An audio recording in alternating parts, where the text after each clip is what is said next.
Hey guys, this is Rory and Trev from Streamers Become Human, and this is gonna be the first episode of Yugi No to Yugi Pro, starring Rory. Howdy. Alright, I explained to Rory earlier all the base cards in the game, so monsters, effect monsters, ritual monsters, fusion monsters, spells, counter spells, infinite spells, yada yada yada. So now we're in the game, and he's about to do his first duel. Alright, so go ahead and click on single player. Campaign. The first one, because you don't know anything about the rest of them. And then... Yeah, I have no idea. And this thing? So, with the explanations I gave you, how comfortable do you feel playing as a normal duel as opposed to having the computer and AI like walk you through how duels work? Oh, I'm comfortable without being walked through how duels work, I think. Like, if you showed me one of the symbols, I could tell you what the card, like, basic function is, I think, now. So, like, okay. I'm comfortable doing, like, a normal-ish one. Instead of clicking enter, click 3 on your keyboard, because it says play as a normal duel. Alright, now, okay. You can either go through this, like, text thing, or you can skip it. Easy choice there. Alright, now, you want to click story deck, not user deck. Because user decks have, like, different concepts, like synchro monsters in them, and I was like, I didn't explain that to you because we haven't gotten there yet. Okay, yeah. Alright, so here it's rock, paper, scissors. You have a... Oh, okay, yeah. A third of a chance of winning. Alright, go second, because second has advantages over going first.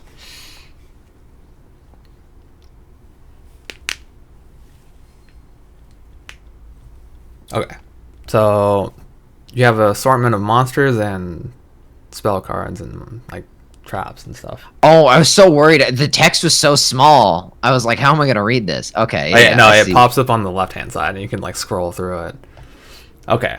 So. Alright, so we're in main phase 1. So, yes. Okay, what do I actually have here? Okay, this is a monster card. Okay, and then one thing I forgot to mention earlier was... To summon powerful level monsters, you need to sacrifice weaker ones. So the only one you can summon as of right now are 4 stars or below. And then in order to summon a 5 or 6 star, you have to sacrifice 1 monster. And then 8 or above, you have to sacrifice... Or 7 or above, you have to sacrifice... No, 7 to 9, I think. Or no, it might be 7 to 8. Okay, one of those two, you have to sacrifice 2 monsters, and then I think it's 9 to 12 stars, you sacrifice 3. Okay, sure. Okay, so just to make sure I understand what you taught me earlier today. Okay, so monster card, infinite spell card. Is this... I can't tell this... this is the lightning one. So I can play this, like, before a phase or during an opponent's turn, right? Yes. This is an infinite spell. That one's an infinite trap, because it's a pink outline. Yeah. And they're all designated, so it'll always tell you, like, trap or spell. So I know from what you told me, I have 5 monster slots and 5 spell/trap slots. So I'm assuming these ones are the monsters and these ones are the spells? Yes, correct. And is this my field card that you were telling me about? No, those are the fusions. Field card, you see that little, like, icon that's like a cross in the top left? Right here? Yes, that is your field card spell. Oh, okay, yeah, I'm with you. Okay, so my opponent has already played one of those. And it's... no. So that's his graveyard. Yeah. Field card. Okay. Your field is kind of reversed from theirs because it's from your perspective. Oh, right. Yeah. So it's on my left and it's on his left. Okay. Yes.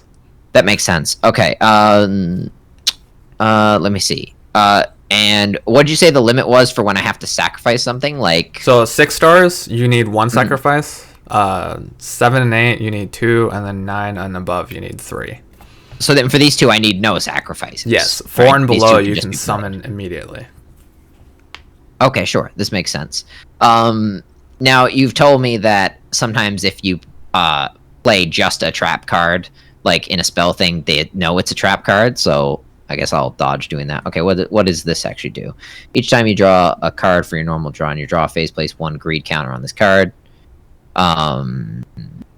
Okay. What does this one do? Target 1 face-up monster on the field. gain 700 attack until the end of this turn. So a tip for the Rush Recklessly, that one's really good if, say, your opponent gets a card out and they can destroy the card that you put out already. That one you can throw down immediately and then increase the attack of that monster they're attacking by 700. Okay, sure. So since this is like one of these cards that I can play just at any time, I'm assuming there's no utility to me placing it now early. Yes, that one you can just hold and wait until they potentially get something that can destroy a card you have. So those can kind of work as like trap cards, but not officially trap cards. It'll be like, oh, I have this and I'll play it now. Sure. Okay. Yeah. Okay. So given that, it seems that I would want to play. How many can I play at once? By the way, I didn't know. You play one monster per turn unless you special summon. But special summoning is a different like entire concept that I'll explain to you in a second. Okay, sure. So I would assume the logical choice is this one, since I can play it with 4 stars, and because it actually has a defense stat, unlike this one, which has no defense stat. Okay, so remember when I told you attack monsters are vertical and then defense monsters are horizontal? Yeah.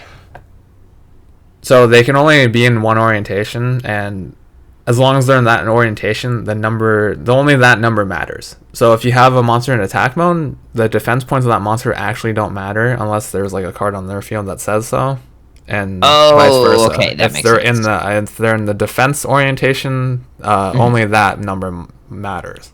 Right. So I could just play this in the attack orientation. And yes. It would be okay. So I will probably do that then because it is a thing I can do. Whoa. Okay. What is this? Okay. So summon means place face up in attack position, and set means place face down in defense position. Is there a reason I would want to summon this as opposed to set it?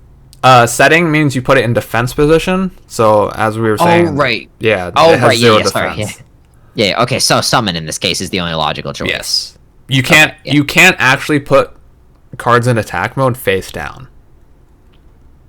Oh, right, yeah. You succeeded in normal summoning a monster. Activate the effect of the card? Click no, because they want you to use... This game is kind of annoying in a sense that every time you do one thing, it will...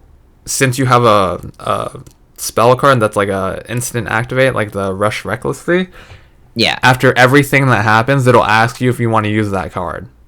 Oh, I understand. So in this case, no, I don't. Yeah, so click care no. about that. Yeah. All right. So...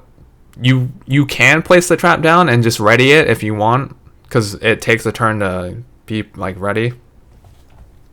Okay, yeah, I will actually do that, even though I do think it may be sort of like semi-obvious that is what is being done. You said it activate the effect. I thought I couldn't activate the effect yet. No. So remember when I told you that this game's kind of annoying that it'll constantly after anything you do, it'll ask you if you want to use the spell card that you have. So click no. Oh, so yeah. I can see how that would get annoying, and that's kind of, I suppose, all I need to do here, right? Yes. All right. I don't know how you would open up the menu on this. Is it enter? Click enter. Apparently, it's the PAU key which exists. Well, no, that's the pause menu. There's like there should be another button that would be try tab. That button. Okay, go to options. Open up the... Oh, no, that... Oh. Okay, what did you do for this menu? Escape. Okay, so escape. Now go to end phase. Or no, battle phase. The next phase. Oh, I'm with you. So that's how I pass up on a turn. Yes. Oh my god, it really... Yeah, it bugs you by asking you every single chance it gets if you want to use that card. Well, I don't want to activate its effect yet. There's nothing to activate its effect on. Yeah, so just keep clicking no. I mean, technically you could use it and get extra 700 damage with this direct attack, but you want to save it. Yeah. For like if he places a card that's stronger than your card. Yeah. Okay, so now this is the battle phase. This is when all your monsters in attack position can call out attack. So since you have one card in face up attack position, go ahead and click on that card and then do a direct attack. direct attack goes since he has no. He has cards on no the field, it goes defenses. for That him. means it comes straight off his life points. Oh, that's excellent. Wait, was supposed to activate that effect? No, you can just go back. Back? I'm not sure what it is on keyboard because I played this game on a controller. Activate the effect card. No, okay. Backspace, I guess. Yeah, so it's really annoying because it asks you after every single phase of this like. Wait, damage step? Activate. No. What? No, yeah, just keep clicking now. Ooh, that was an ordeal. All right, now escape. And then we enter the main phase 2? You don't have to. If you wanted to do something that you forgot to do in main phase 1, you could do it. Like if you wanted to place Shard of Greed on the field, you could, but you don't have to. Yeah, okay, so I go here? Yeah, then you go to end phase and then hit end. Oh, I'm with you. Yeah. Okay, that makes sense. All right, then it's going to ask you if you want to use this card. I'd rather it just let me say I want to use this card now, like have a button on it or something. Yeah, all right, so just keep clicking now.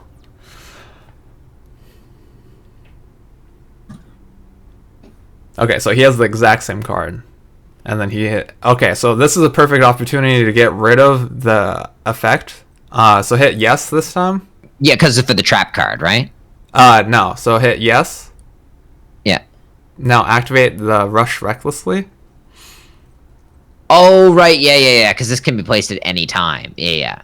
Target when face up monster. Okay, yeah. So activate effect. And then select your monster. My guy, yeah. Who gains... Okay, now and if then you my guy wanted goes to the to, graveyard. you could summon the other card. Because it's now a fresh turn, you can place another card out. This one, Yes. right? I have nothing in defense. Should I put something in defense just because I have nothing in defense at the moment? For the purpose of this fight, since you know you're gonna win it, I'd say no. Okay, sure. Yeah. So go ahead and just summon it outright. I can just summon it outright, and during my battle phase, he'll attack, right? Yes. So now open up the menu. We can, and then we can skip straight to battle phase, right? Yes. Alright. But be careful here. So this game is all about numbers. Do not attack that monster with the monster you just summoned because you only have 1800 attack and that card has 1850. And the reason I told you to use that card on your Blazing Anpanchi is because since it's the same card, you'll automatically win that fight and get 700 points of damage to his life points.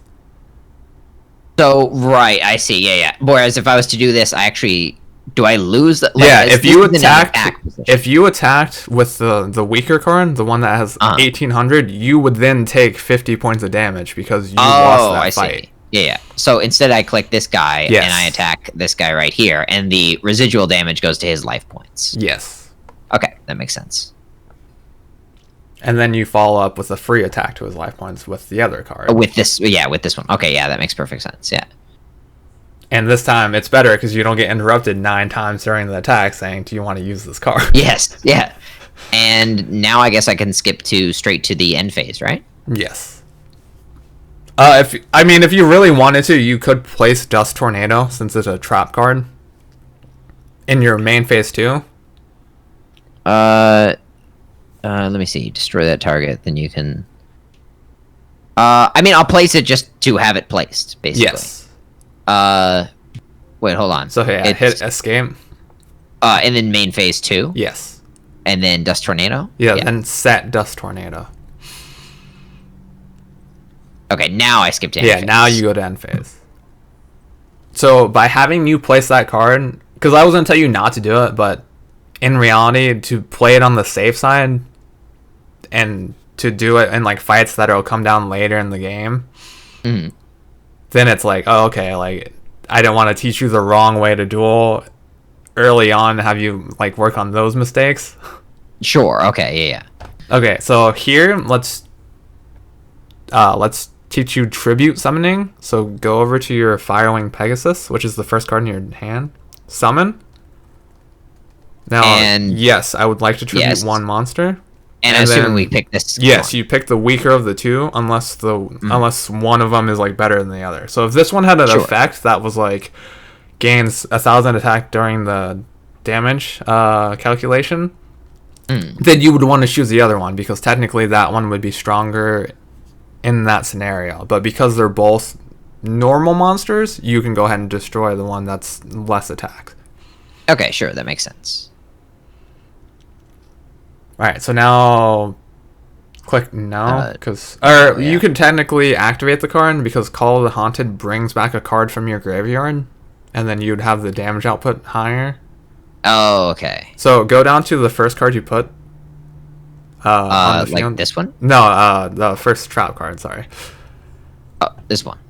No, the middle one. Oh, that's also the first one. So activate that. All right, activate effect. All right, now select, and then this is so bring the only back choice. the card. Yeah, so bring back the right, now I have a higher attack overall. Yeah, so now you have higher output damage for this next attack phase. So when you bring back a card, it brings it back in the manner it was defeated in, i.e. this was a vertical attack card before, so it is now brought back as a vertical attack card. Select Call of the Haunted, just like hover over it. Yeah. Okay, so it won't always bring it back in attack position. This card specifically says special summon that target in attack position. Oh, yeah, you're right. Yeah.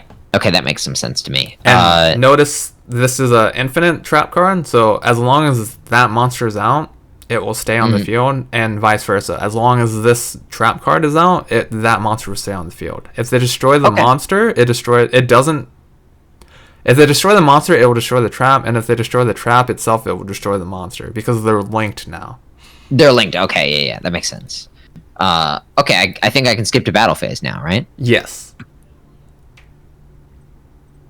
Now, you have 3 options. You can either take the safe route and use this guy attacks this guy. Yeah, use your highest because you don't know what the defense is, or you can go the power route and try to destroy it with your weakest card and then deal more damage to because your cards, when they attack a monster in defense position, won't actually do damage to him because it's in defense position. Right. He's protecting himself. Unless his defense is lower than their attack, presumably, right? There are cards that will do damage still via that way, but ultimately, if the card is in defense position and you're attacking it with an attack monster, they don't lose any life points. Oh, I see. So which is why I give you the option of A or B. You could either do the power play and try to destroy it with a card that may not be able to beat the defense points, or you can use the stronger card and then guarantee the destruction of his card and then open up for... You actually win either way, so go ahead and use your strongest attack card. And I was just about to say that. Given how many he has left, we seem to have a very good chance. Okay, well that was good that I did that because that. Okay, so remember in the tutorial I gave you flip effect cards? That was a flip effect. So he flipped and destroyed this. Yes. Okay. Yeah. So A resulted of B, which resulted of C. Destroying the card. Right, okay. And I can still use this guy. Yeah, you can still use it to attack. So he just bought himself one extra turn.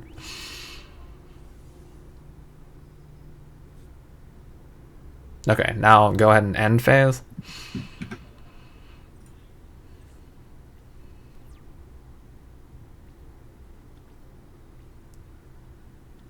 Alright, so he placed another card in defense position, and then...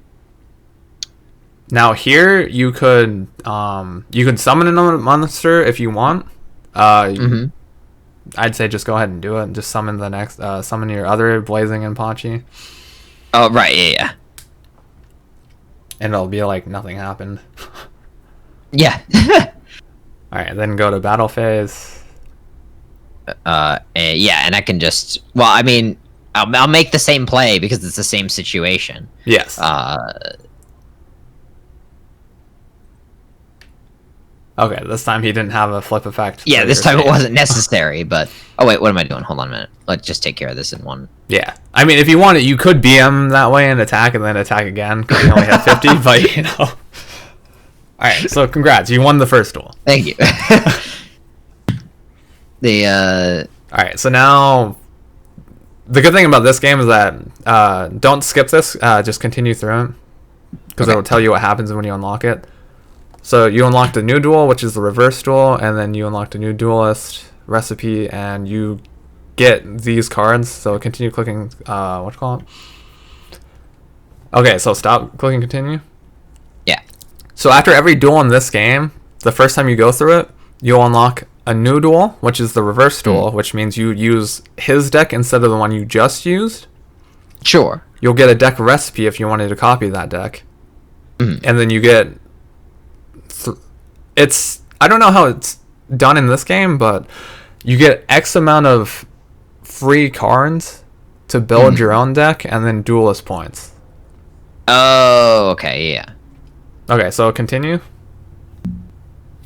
Or next, I guess. Which, enter. Yeah. Okay, so now let's play this. Yeah, play this next duel. And then you can skip it if you want. This game follows the show. So. Oh, I see. This is the first episode where he uses Exodia. Okay, so now again, rock paper scissors. Oof. Yeah. This is gonna be the weakest part of your game. Because it's random. It's like okay, so he picked first to go, so I got what I wanted anyways. Yes. All right. More or deal. less, yes. I like how I have an Exodia arm. Okay. So hold on. What is this that he just played? Kaiba. Okay. From the show. A lot of these decks are like show accurate and like their play styles are show accurate.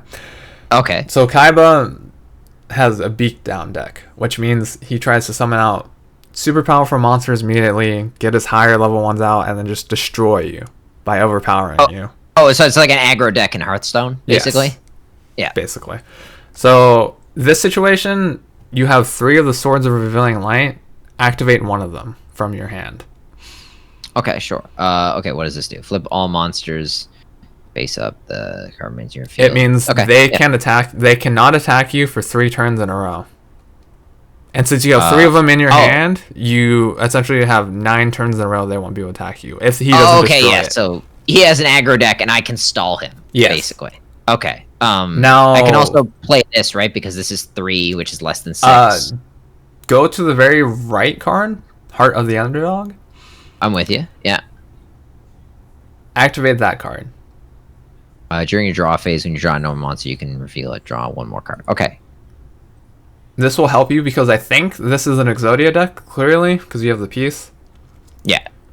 That will come into play later, but go ahead and put Soldier of Stone in defense position. Because his defense is stronger. Yeah, set the card. Then end the turn.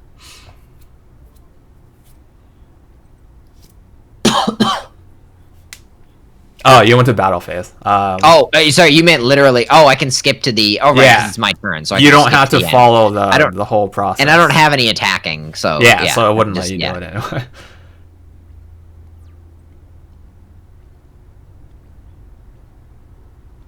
Okay, so he knows he's stalling, or he's being stalled. So. Okay, now yes on Heart of the Underdog. Because that means you draw another card. Yeah. Right, so this is why we got it early, right? We're stalling him, so we draw another card. Yes. Okay. So, Graceful Charity is one of those, especially when you have 2 Swords of Revealing Light in your hand, is one of those high risk, high reward cards, because you draw 3 cards and then you discard 2 that you choose. Okay. So if you want to make that play, you can go ahead and play it, and then you'll draw 3 cards, and then you'll have to discard 2. Okay, I actually do feel kind of comfortable making that play, because even though I have like stuff here I wouldn't want to discard, I'm gonna get 3. Yeah. Right. So I'll activate effect straight away, right? Yes. And okay, so let's wait it out. Okay, so I assume we don't want to lose either of these because that's our stalling technique. Yes, you don't want to lose those swords cards or the right arm of the forbidden one, because that's your win condition. So hover over the 3 monsters you have right now besides Exodia. So this one's 1400, that one's, and those 2 are 1300. Yes, and this one has better defense than this, if we ever wanted to play it in defense for some reason. So you have 2 discards. So you're going to want to discard the 2 lower attack monsters. So Horn Imp and Feral Imp. Okay, yeah. So both Imp cards. That's actually funny. That's how it worked out. And so the reason you did that is because the trap cards, it's good to have traps, spells, and monsters in your hand, like a variety of the cards. So you're not in left field without like a defense or something. Yeah. So go ahead and place this Spellbinding Circle face down. What does this do? Okay, so this is another stalling card. Yes. Yeah. Okay, so I'll set this. So you're setting that in case he has a way to get rid of the Swords of Revealing Light you have on the field. Sure. It wouldn't matter because the next turn you would just play another one. But in case he can get rid of it, you want that trap card as a backup. Okay, sure. Okay, and then you can place another card in defense mode. You can put Celtic Guardian in defense. Okay, yeah. You could put it in attack, but given that he has a card face up already that's stronger than your card, you wouldn't really want to do that. Right, and plus you said he's building an aggro deck, or he has an aggro deck, so I want to like you'd want to stall it. Stall defend, yeah. All right. Okay, and I can end turn now, right? Yes. Yeah, because I have no actual attack. Now here he might sacrifice some monsters because it is what you call it? Hit now. I'm assuming. Yeah. No, still no. Oh yeah, it's gonna be annoying because it's gonna do the same thing as the first duel. Oh no. Hit now. Okay, so he just looked at that? No, so that spell card is called Dispel. It only works if you. So the effect of that card is, I think, something along the lines of pick a spell or trap card in your opponent's zone. It may not have to. It doesn't. I don't think it has to be your opponent's. But if it's a spell card, then destroy that card. So I don't know why he didn't use it on Swords of the Revealing Light, because that would have gotten him out of the stall. And he could have attacked, but yeah, so go ahead and hit no. Alright. You can actually check what the card does if you wanted, but in between clicking no. Is it yes, I hit no. It's weird because I almost never want to do this. You would think it would just I would just get to say when I did, not when I didn't. Yeah, like there. So actually, the effect still no. I think the way they did it in here was like kind of weird because it was like instead of having it hold a button to like when you want to activate it or like check, it's the opposite. It's like it's gonna ask you every single time as opposed to you prompting it. Yeah. Okay. Oh my. If this card is sent from the field of the graveyard at one monster with 1500 or. So notice that when you drew this time, you couldn't activate Heart of the Underdog. That's because the card you drew was an effect monster, not a normal monster. Oh, I understand. Yeah. So this only works with normal monsters? Yeah, normal monster. Yeah. So go ahead and just place Sagan face down in defense position. Yeah. And then you're gonna end phase after being asked no. If you want, though, you can go over to his graveyard and just hover over it. And then you can read what D-Spell does. Oh, that's cool, actually. Pick up. Oh, if it said pick up and see the cards. But yeah, okay, that makes perfect sense. Alright, that is good with me. Alright, now you're going to be in the tedious task of clicking no. Saying no a lot, yeah. So there is a way to change this in the, the settings? But so there's a way to change it. The way you change it though is like, instead of it asking you every single time, you have to like, you hold a button and then it'll like, it won't ask you until like the point of time where you want to use it. Oh, okay, yeah. Okay, so he just did a flip card. Just hit no, yeah, because he still can't attack you, so I don't know why he's flipping. Yeah. He's probably just preparing.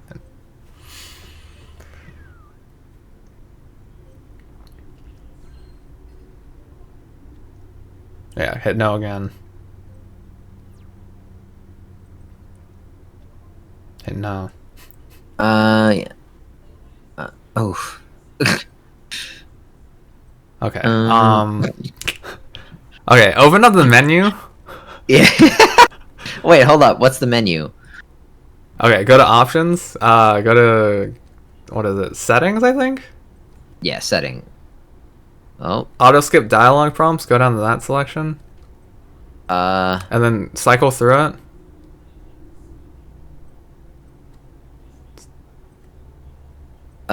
Okay, so you can either have it where you hold enter to show prompts, or the other one, which is the computer will decide where to auto skip. What was the what would you recommend?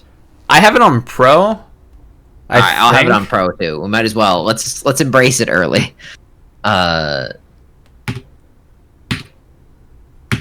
Alright. And okay, now it's my main phase turn. So go ahead and place. So I know I told you earlier that like if you clutter your field with too many continuous spell cards, it kind of gets like you're handicapping yourself. Yeah. But in this situation, because we want to draw Exodia, go ahead and activate another Heart of the Underdog. Right, we want it because we want to keep drawing cards as much as we can. Yes, that's why we're stalling, so we can keep drawing. And cards. Then activate another Swords of Revealing Light. Yeah. That's what I was thinking as well. Yeah. Okay, and this is good because he has face down cards. You can now see what they are. All right, so before you end your turn, go select that wall card. All right, so you see how the effect is: if this card is attacked after damage, return that monster to your hand, to the hand. That's actually good because if you had a strong card like Dark Magician or something, and you attacked his card face down, that means you would waste all that time summoning it just to have it return to your hand. So now that we know that's its effect, we can just avoid attacking that monster. Sure. Until the time this is just comes. An attack. Yeah. This is just a standard fair monster, or yeah, it's just the basic monster. Okay, cool. Okay, so what now? We just skip to end phase? Yeah, just go ahead and end your phase.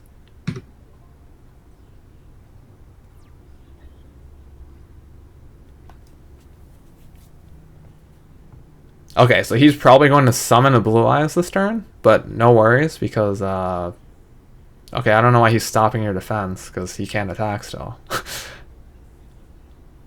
Okay, this is good.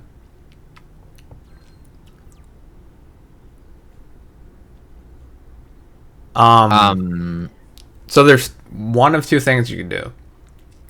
You can activate Dark Hole, which will destroy all monsters on the field, including his and yours. Or you can activate your Spellbinding Circle and use it on the Blue Eyes White Dragon. Spellbinding Circle. Hold on, what does this do? Targeting one. It cannot. Oh, well, this is what I want to do. Yeah, alright, so go ahead and activate Spellbinding Circle. And then select his Blue Eyes. Activate it on the Blue Eyes right here. Yeah, because obviously he has a 3,000 attack points, so you don't want to... Yeah. And then change your monster, the one that flipped up. I didn't want it to show details, but I couldn't find a way out of that. Change this guy? Yeah, back to defense. Okay. Oh, yeah, change to defense position. Okay, yeah. And then go ahead and just end your turn. Yeah. So the decks I usually play are more Kaiba centric because I like beatdown decks and like overpowering decks. This is more of a stalling and like instant win kind of deck. So go ahead and place the other Sagan in defense mode on the field. And then just end your turn. Right, yeah, there's nothing productive we can do by attacking yet, so... This is probably going to be the longest duel of this, like... series. Yeah, because this is just going to be a stalling tactic. Okay, so go ahead and place your other Spellbind. First, activate Heart of the Underdog. So right there, you kind of like screwed up because you hit no on the first prompt, which was Heart of the Underdog. I should have said yes on both, right? But yeah, it's fine. Yeah. And you should also put one of these down, right? Yes, activate the what you call it? And hover over Snatch Steal. The card you just picked up. Oh, sure. Equip only to a monster your opponent controls. Take control of the equipped monster. Okay, so you don't want to do that. If they summon another Blue Eyes, then you can use that and then use it to destroy his. But other than that, you don't really need to. So go ahead. Sure. Go ahead and end your turn.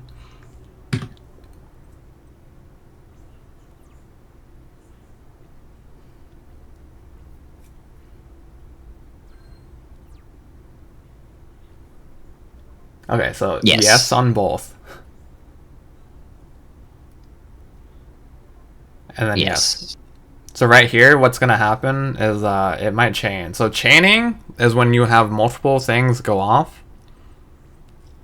And then they result. So chaining is, say you have a spell card you activate, then your enemy activates a trap card, and then you activate another spell card. So the series of that events was you, then enemy, then you. Yeah. But the way it resolves, it resolves in reverse order. So then it will be you, then the enemy, then you. Okay, sure. Yeah.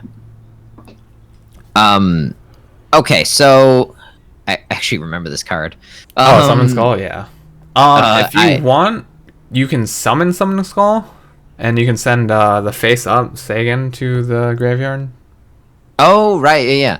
And so okay, so here's my dilemma here, because so this is an infinite, right? Yes. I already have 2 infinites up, right? Yes. And if I have another one, then I have 3 slots, more than half my slots taken up by infinite. So my intuition is not play this. Am I right or wrong about that? You're not really right or wrong by playing it or not. It's more of the play style you want to go for. So in this situation, because we're trying to get Exodia cards, well, because you can either play this deck as winning by Exodia, which means you have to get 4 of the parts within the 20 cards in your deck. So that's that's a fifth of a chance of getting all of those within the next 4 turns. But if you play, I feel like we can do it. Yeah. If you play Heart of the Underdog and you get a card that you can activate to draw more, then it increases the odds of you getting those cards.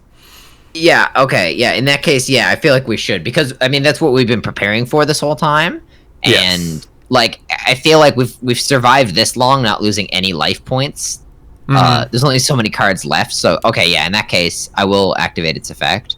And then you have Dark Hole as a backup when Swords of Revealing Light ends, because, remember, just because it's a continuous spell, it's only continuous for 3 turns. That's the good thing about Swords of Revealing Light.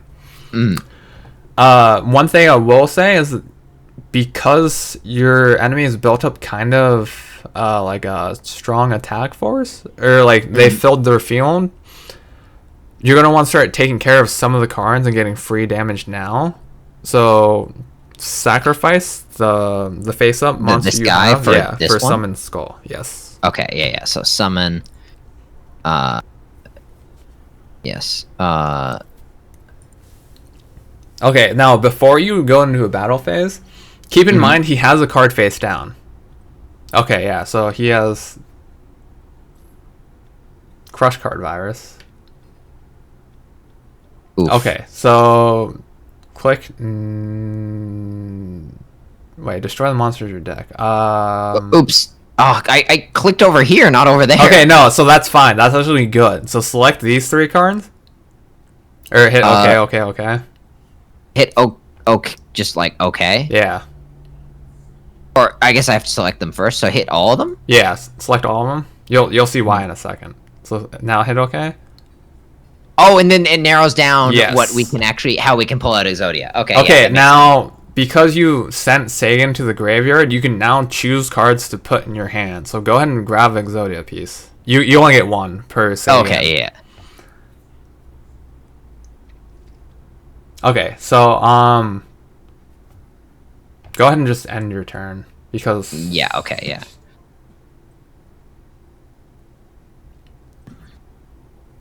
So he actually uses that tactic in the show a lot. He'll use Cross Card Virus and he'll sacrifice a card and weaken your deck. Go ahead and place Sagan face down, because if he destroys them, you get to add 2 more cards, because you have 2 Sagans on the field right now. Right, okay. And just end your turn. Just end my turn. Okay, yeah. Because you still have 1 turn before he can attack freely. And he can't attack you and wipe out your life points because you have Spellbinding Circle on his Blue Eyes. Oh, I see. Okay, but now he's sacrificed Blue Eyes.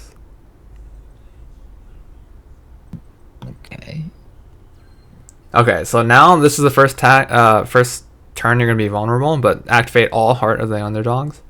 Yeah, so I get 2 cards. You'll get 3 because you have 3. Oh, yeah, you're right, I do have 3. Yeah. And again, so chaining, it resolves in reverse order, but it doesn't really matter because they're all the same card. Okay, activate Pot of Greed. Right, because that's 3 cards? 2 cards. 2 cards, yeah. Activate. Okay. Wow, they really don't want you to get Exodia. They really put the Exodia at the bottom, didn't they?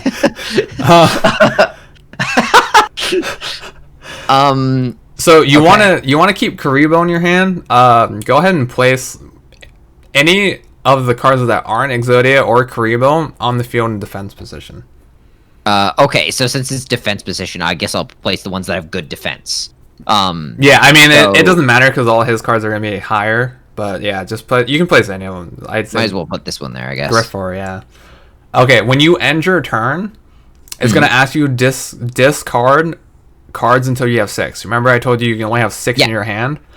Yeah, that's Make sure you do not discard any Exodia pieces or the Karibo. Or the Dark Hole, presumably. Yeah, so you want to keep Dark Hole, Karibo, and the 3 Exodia pieces. Yeah, okay. So go to end turn. Now the menu here is kind of tricky. So you select Mammoth Graveyard first. All the way on the left in your hand. Oh, all the way on the left. Yeah. Okay. So when you click that, don't spam it too much because sometimes it'll reset your hand and you'll move and like you won't. You'll click the wrong next thing. Yeah. Okay. Yeah. So now select Silverfang. Yeah, select as long as you keep selecting until it's, it says it's okay. Okay. So the next one would be just discard either, and then just keep as long as you don't do any of the cards I told you. It was Dark Hole, Karibo, or the 3 Exodia. Okay, pieces. this one can go. Yeah, honestly. that's fine. Okay, good. And now you're back down. All right. Because sometimes it screwed me over because I clicked next, and then it was like, oh wait, like. Okay, so this is good. So now pick up another Exodia piece. You win this turn actually if he destroys all your monsters. Yeah, so add Exodia to your hand, either piece.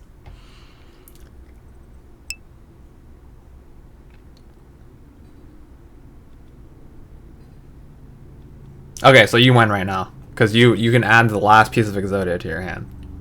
Oh right, yeah.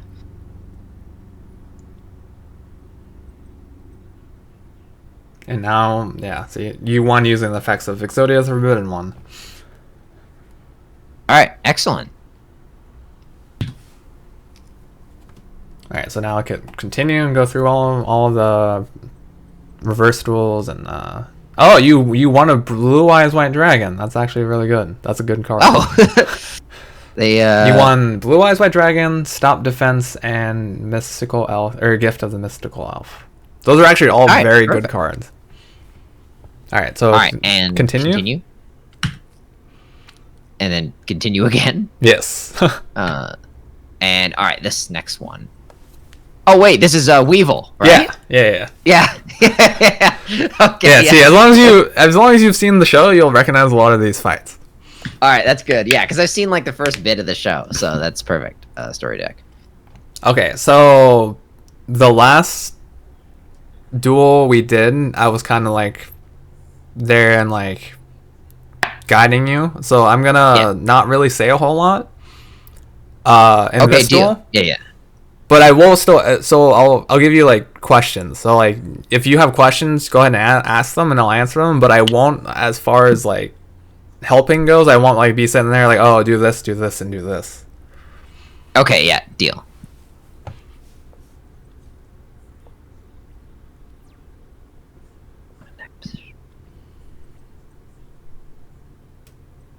Wait, there's a dinosaur, zombie, and rock type. That's a dinosaur. That's a dragon. Okay, so that's only for that.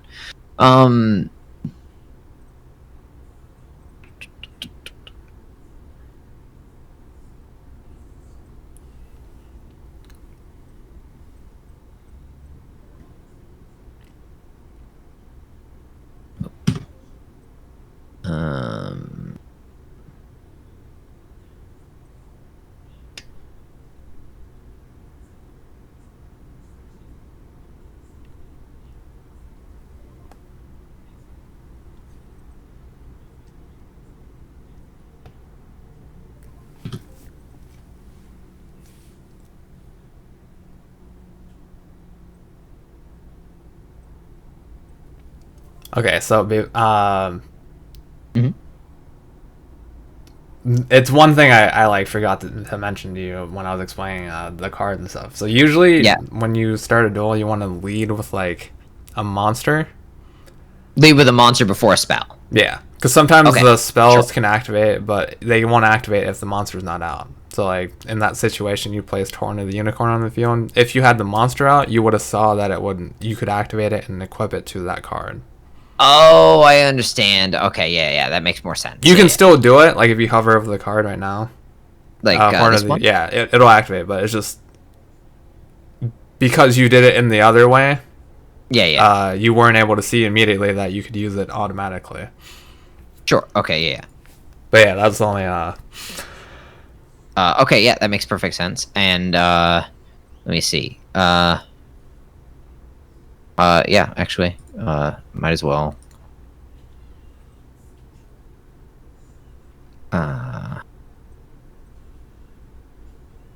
So okay, that automatically adjusts then. Yeah, it'll automatically Okay, that's apply. all. Wait, hold on. When an opponent's monster declares an attack, destroy all attack position. No, because his only monster is in defense position, so I'm not going to do that yet. I'll skip to battle phase. And yes.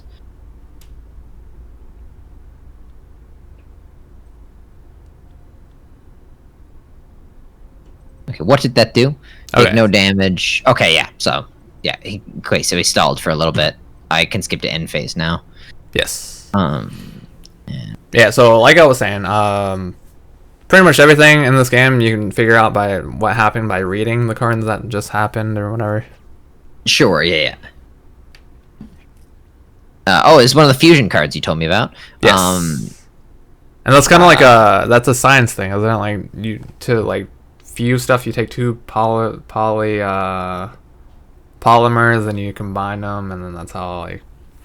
I was not so good in chemistry, unfortunately, as I was in math. But yes, yeah, there's something about that. Yeah, I just remember that as being like something that I learned. I was like, oh, I was like, this is like Yu-Gi-Oh, and I was like, I don't know why I attributed what I learned in chemistry to polymerization. Yu. Yeah, I think that may actually be the term. Yeah, the I was like, see, Yu-Gi-Oh's helping me out. I'm like teaching me chemistry when I was 8. Okay, so that is. Oh wait, it's my main phase now. Yes. So he still has nothing in attack position, so I don't feel the need to do this. Although he could pull out something in attack position. I feel like he's not. Yeah, okay. Let's summon that. Might as well summon that. Oh wait, no, wait, hold on. I would have to tribute this one, and I gave this one a bunch of buffs, so it's actually better than this one. So I'm not gonna do that. Okay. I thought it was 6 or above. That's a tribute. No, it's 5, 2, 6 for 1. Oh, and 7 and 9 8, or something. 7 to 8 for 2, and then 9 to 12 for Or actually, I don't know. People might flame me in the comments for not knowing, but I know it's like something like that. I think it's 7 to 9. You get 2 sacrifices and 10 to whatever. It's higher. Okay. Yeah. Real fast because I didn't mention the fusion deck when I was explaining fusion monsters. You see how on the left-hand side, the bottom left, you have a 2, and there's 2 cards there? Yeah. So go over to that section, and then look at it. So like double-click, show card list. So this is what is known as your fusion deck. And again, it's a separate deck. Yeah, so the fusion monsters go into its own pile. Mm. And remember, so you have the fusion card, and then look at the fusion material, which is the description. It says Gaia the Fierce Knight plus Curse of Dragon.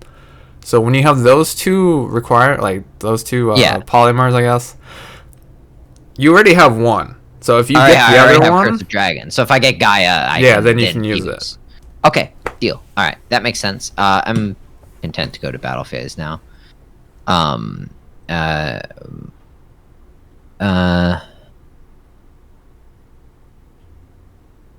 Okay, well, if I know anything from the anime, it's get Weevil's Cocoon before it becomes not Weevil's Cocoon anymore. Yes. So I will do that. I was just gonna say, I was like, if you have show knowledge, you'll really be like sitting here like, oh, I should destroy this. And that's all I need to do actually. So I'll just end my phase now. Yep.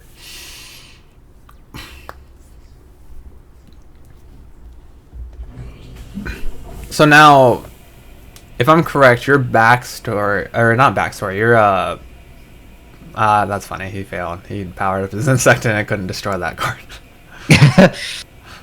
So your background in like trading, well, not trading card games, because I guess Hearthstone's not really a trading card game, but and just like card games in general is what? Did you play Magic at all? Did you play? I know you played a little of Hearthstone, but.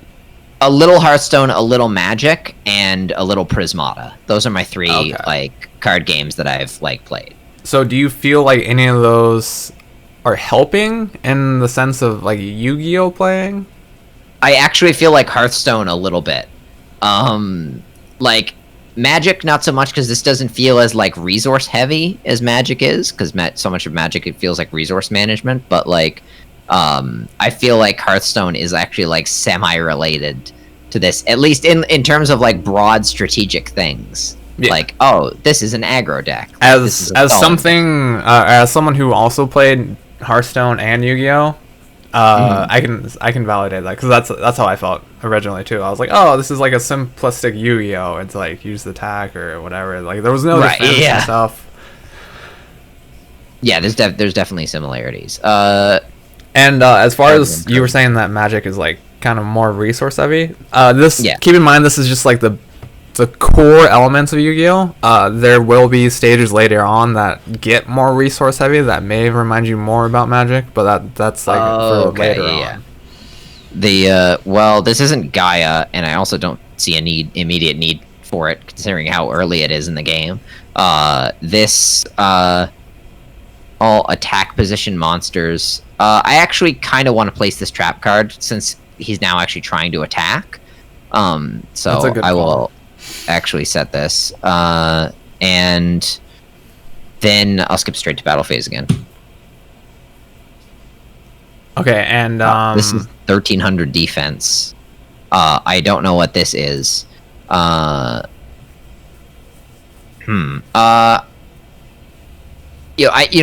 know what this is, and so I'm actually going to get rid of this because I don't know what this is, and I don't want to deal with it later. That's a fair plan. It's either you get the free damage now, or you take out the unknown factor that may become a problem. Yeah, exactly. Because I already have this guy who has respectable defense. It seems in defense. Oh, he switched positions to that. That's a shame, actually, because I had this trap card there for that. Okay, so I want Gaia, so I would like to draw cards if I can, but what is it? This is face up. This card remains in your field. Okay, I will... Since I've already placed this, I'll place this again, because it seems like... I'll just do a bit of, like, stalling, basically, in defense. Well, not only stalling, you allowed yourself to view his face down, which was a good play, whether you knew and intended to do that or not. But yeah, like the more you I didn't use really think these about the cards, effect, but yeah, he did have a face down, which was convenient. This Okay. this game is kind of like Hearthstone, where it's like the more you see these cards and use them, or they're used against you or whatever, the more you'll come to realize and memorize what these effects are. Sure. Okay. Yeah, that makes sense. Okay. So when this card is destroyed by battle and sent to the graveyard, you can special summon one insect type monster. Okay, I don't want to destroy that then. I would, if he gains something from destroying it, I don't want to destroy it. I would just assume destroy this. Yeah, that's the safer play because he and it was bound to that spell card as well, right? Yeah, that's an equip card. So when it goes, that one goes as well. Mm-hmm. Okay, and then I'm quite content with that. But yeah, that was a good call on the not taking out. You recognize that he could benefit from having that card destroyed, and then you couldn't take it out immediately, so you were like, right, let's leave it. Okay, so this is for the equip monster. So can I equip, because I have one of these equipped on this character, can I equip this one on this character as well? Yes, you can, but maybe overkill. I mean, my advice would be, because you do have another monster that hasn't done a whole lot. Yeah. And since go to the card, Horn of the Unicorn, either one. I just need to see the effect. Okay, so yeah, it increases their attack and defense. So if you wanted to, I can buff the defense on this. Yeah, that seems like the smarter play, since this attack seems already plenty for most of the stuff he's thrown out, and this defense may prove to be lackluster. Yeah. Okay, yeah, that's a good call. I mean, you could have Kaiba'd it and like just put it all on one, and then like just gone after him. But yeah, I feel like with so much life, I don't want to Kaiba it because I feel like these games might last a long time. Okay, so I will go to battle phase now. Again, I same reason I'm not destroying this as last time. Yeah, that's a good call. Goku Bore. That's like one of the OG cards, and like that card's so trash. Like that card was trash back in this time period, and it's only gotten worse as things have progressed. It's still bad now. Well, no, it used to be like a D tier, like in early 2000s, and now it's like a Z tier because like everything's come out and it's been so much better, and it's just like oof. Lacks offense but has a lot of defense. Okay, I already have a lot of defense as it would turn out, but I would feel like I was wasting something if I wasn't doing something. So I figure I might as well. I don't think there's a downside to putting this character out in defense. So and plus, I want to keep my hand relatively free, so I'm actually going to set this, and I'm going to skip straight to battle phase because I still don't have the other thing for this. And the exact same attack logic.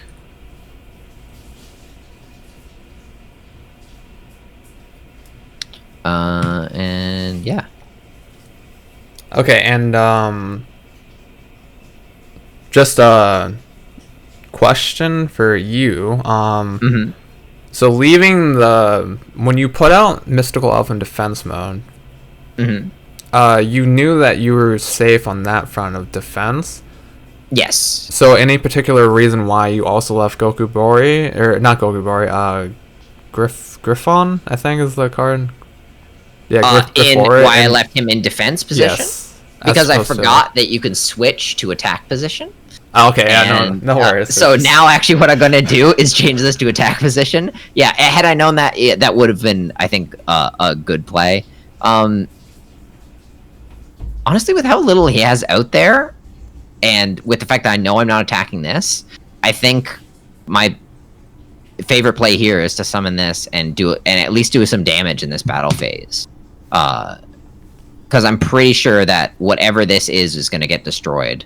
Oof. Okay, so remember that card? That was actually a demonstration card I showed you earlier, which was the effect card. That's the flip effect. Yeah. That was the flip effect one you showed me. Yeah. Target one monster in the field. Okay, so he destroyed that, which destroyed the spell that was bound to it.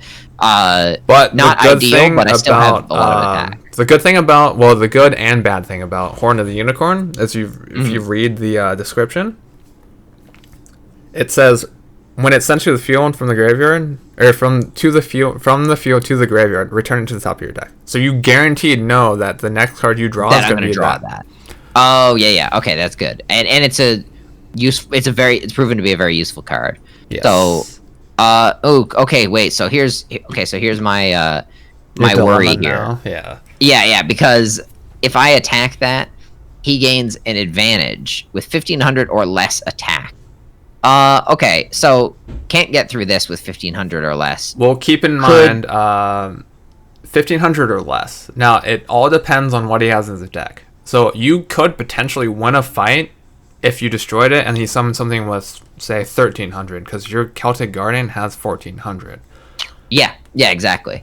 Yeah, okay, so yeah, I don't think it's much of a risk because there's a very small gap there. So I'm actually going to kill that. And then we'll see what insect he draws. monsters in general aren't very strong. Like, of course, it's literally 1500. Okay, yeah, that's fine. I'll just skip straight to my end phase, I guess. Yes. And then yeah.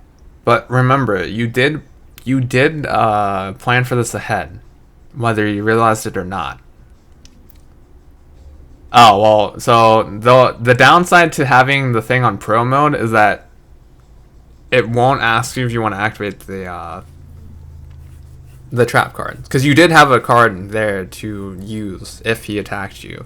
Oh right, yeah. So actually, you know what? Go to simple instead of pro, because I think simple is instead of pro? Yeah. Okay, yeah. I think simple might be better. Oh my god. It's not escape. It's yeah, I don't remember. It's a really I'm so used to it being escape. Let's go to simple. Yeah, okay. Yeah, the computer decides auto skip. So I'm assuming that means that it won't ask you every single turn if you want to do something, and then like. Yeah. Okay. All right. Well, now I don't see a need for this, and like I say, I'm waiting on this other thing. Discard one card, then target. No. I don't think I particularly need that. This is an attack. I might as well give it a big buff. Like it's.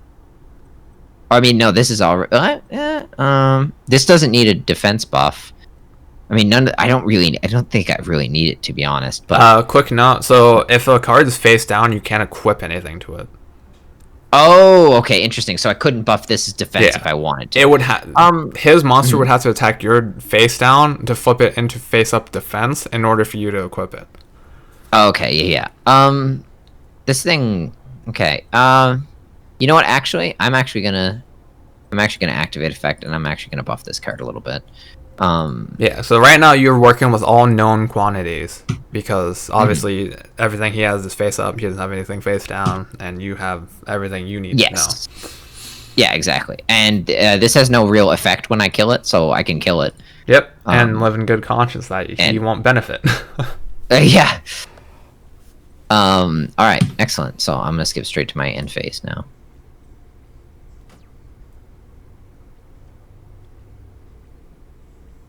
Oh, okay. That's good for you. That was very interesting. This is another version of the trap card I already have. Yes. So I guess if I wanted to be really assured that it does its thing, but I really want to be assured, you can play too, but I don't honestly see a need, so I'm just gonna skip straight to battle phase and just attack. Fine. That's what I would have done. Okay, and now I can just end phase, and then we're fine.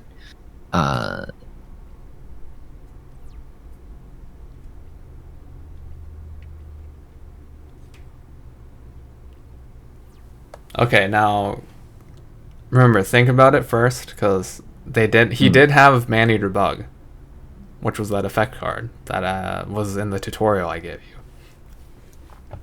Oh, that was the number, the flip card? Yes, that was number 2 in the tutorial. And whatever it is, it sacrifices the monster that attacks it, right? If you want, you can go to his graveyard where it says 10.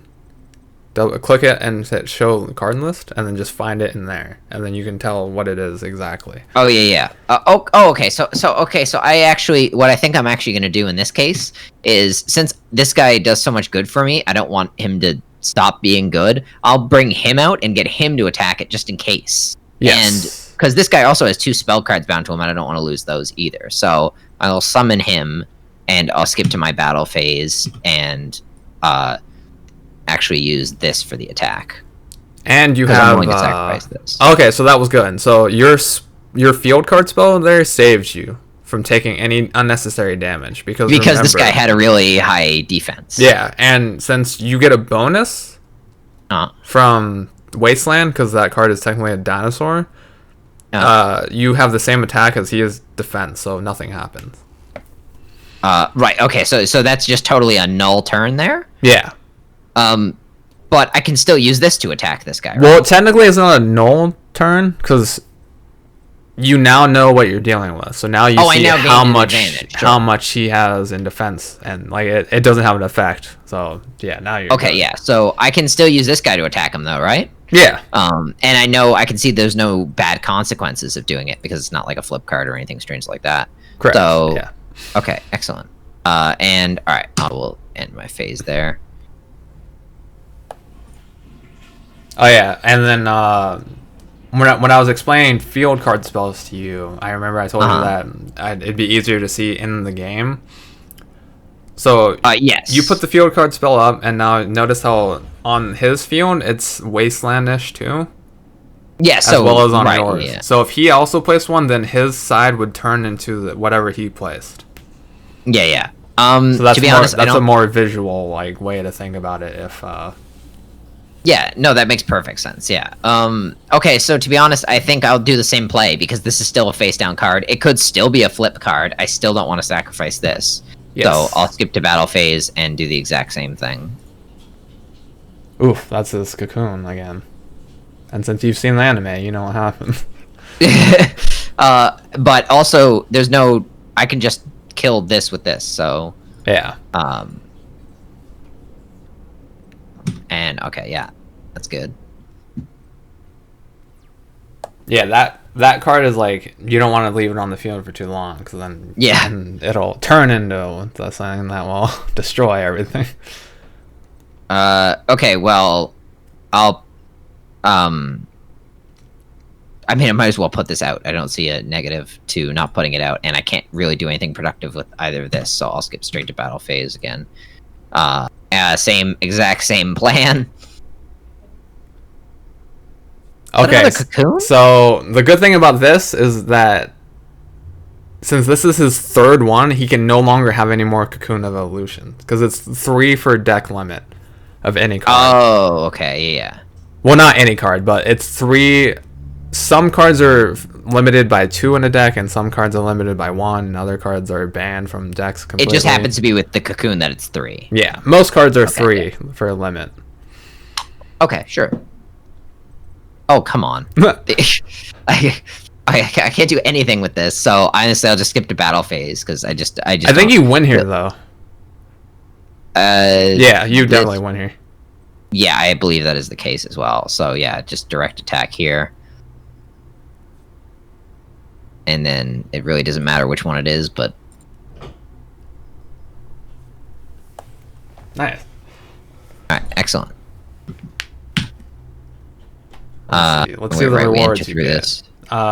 You get Graceful Charity, which is a card you used earlier. And you get some insect cards. So insect cards aren't really strong in this game.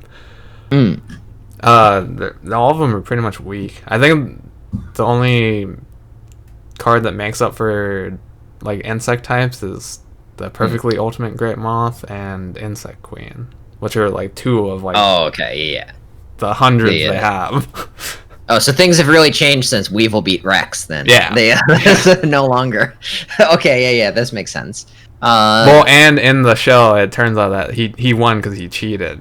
Because every encounter you have with Weevil, he's like cheating. Yeah.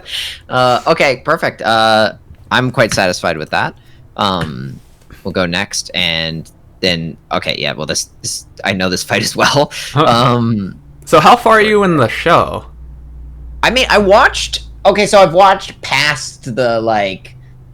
What would you call it? Like the Pegasus arc? Oh, the Duelist Kingdom arc. Okay. Like, yeah, I've watched all of that. Like, and then like a fair bit passed, but I honestly don't remember. I've actually just recently started a rewatch, so Like, Did you I'll did you see make how it far I to Battle City, which is where they have like the things on their wrist and then it's like a blade? It kind of looks like they're using a weapon on their arm. honestly, I don't honestly know. Oh, right, God, I play as Joey in this. Joey sucked back in this episode. He didn't know what he was doing at all. Oh, the field card. Okay, straight away. Okay, so in this situation, you have another field card. So if you play that, Yeah. it does not. You have their field.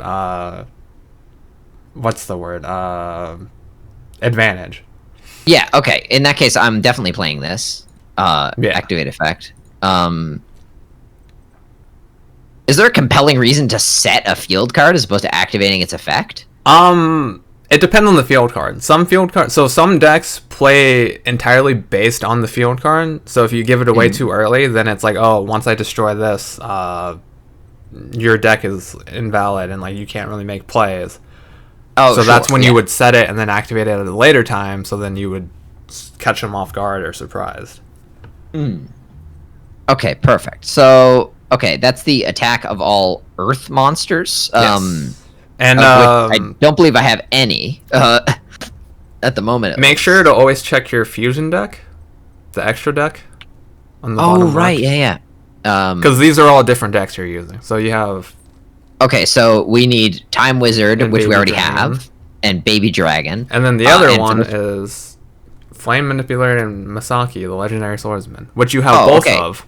So, yeah, okay, so Okay, is there a compelling reason why I shouldn't just because okay, so Joey in this early in the series builds a lot of he likes monster cards, right? Yes. So I'm assuming what I have here is a deck that has a shit ton of monster cards in it.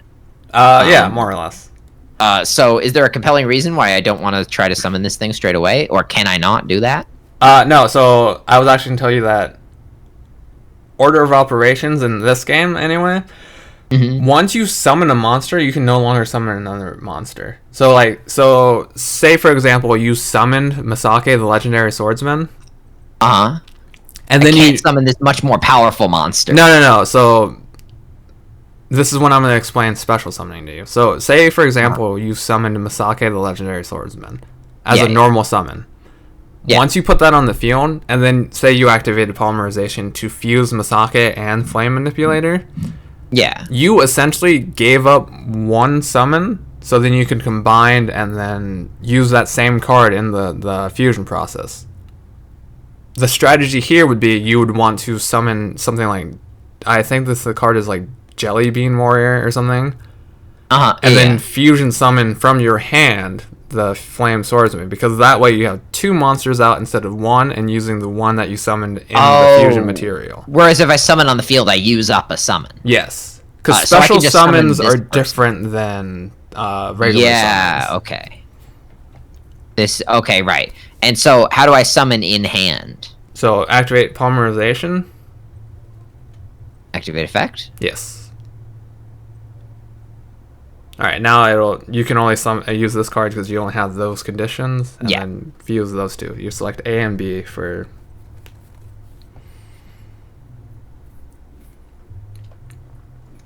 And you'll actually get an achievement on Steam here for first time using Fusion Summon. Alright, excellent. And now it gives you the choice of attack or defense. So attack seems like the better option here. Yes. Especially if I'm playing into the psychology of the character like... Okay, so Whaler, who never really defends. Yeah, so I'll go straight to my battle phase then. Yes. And... Okay, so both of these have really good attack. I might as well use the better attack one, I think. None of them are tied to a spell card, so I don't have the sense that one of them has a really higher value, but... Technically, your Jerry Beans man is, because your field spell is boosting his attack. Because his normal attack is 1750, but because he's Earth and you have the field card, you technically have more attack on him. Oh, okay, yeah. So, okay, I got rid of whatever. What in the world even was that? I figure sometimes it's just good for me to look at the cards, even if they don't have an effect, just so I get to learn the names. Yeah, that's fine. Yeah. This game is a lot about familiarization and like knowing what cards are what. Okay, so I've attacked with him. Now I can just do a direct attack here. Yep. One thing you should always like keep in the back of your mind is that since they have a face down, you don't know if it's spell, trap. You don't know if they'll activate it. Sure. So there are situations there where you may not want to attack, just not knowing what it is. Yeah. Especially with a high value card that I took time to actually summon. Because you have. Oh, she took field advantage back. Okay. You have. Say they had Mirror Force, which is the card you had in last duel. If you attack, it destroys all your attacking monsters. So anything in attack mode. So you would have lost your entire attack force. Sure, yeah. Okay, so I could choose one or both of these effects with this trap card. When an opponent's monster declares an attack, target the monster, change that to defense position. Target one face-up monster you control, equip this card to that. Gains. Okay, I'm definitely going to place this. That card's really good too, because most trap cards will be like activate one or the other effect. That one you activate both. You can target one wind monster you control, return it to the hand. Okay, I would rather get rid of this before it causes any problems. Yeah. Because there are no wind monsters like that she controls just randomly here. But before there is a situation where there is, might as well just get rid of it. And you read it, and so you know that there's no like effect of like, oh, if you destroy this, then your cards suffer or something. So yeah. So my thought process here is also like, so my field advantage is gone. So this is now more high value than this. Yes. So I'd rather use this to attack this since there's no possible effects, and then use this for a direct attack just in case she decides to activate something under there for some reason. Yeah, that's sound reasoning. Oh yeah, what is happening? This is his ace card during this time period. He gets an animation. Oh. Whoa. That was pretty cool. That's where the majority of this game size comes from. Those animations. Oh, okay. I think only like ace monsters have them. So like the famous ones like Blue Eyes, Dark Magician, Red Eyes, and like stuff like that.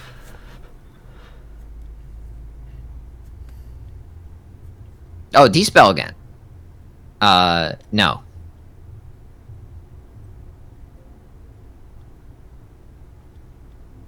Okay, so, well, this is now somewhat... I mean, it's not totally useless, because, I mean, she may know what it is, but it's still a trap card. I can still use it, right? Yeah. No. Yeah? This game doesn't really take into account for, like... So, if they use D-Spell and they see what card it is, they're not going to know it's that card. Like, even though they just looked at it. The AI in this is just check card. If it's magic, destroy it. If not, flip it back. They don't keep in mind, like, they don't have it written down, like, oh, they have this on the field. Yeah. So there's some simple heuristic it goes into that says, do we do anything about that card or not? Yeah. But like, if you were playing like a real duel against somebody, then they would keep in mind, oh, he has Kunai with Chain. Sure. Yeah. Okay. I mean, this is the whole premise of what I'm trying to do here. This game is attack, so I might as well just play this. What's the attack? Okay, so I'll use this. Here now. Battle phase, right? I forgot to skip to battle phase.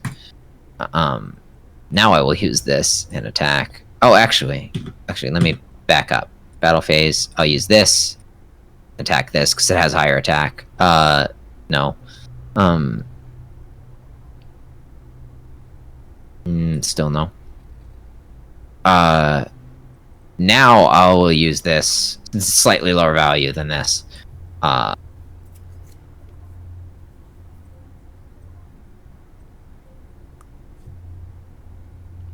I might as well use this.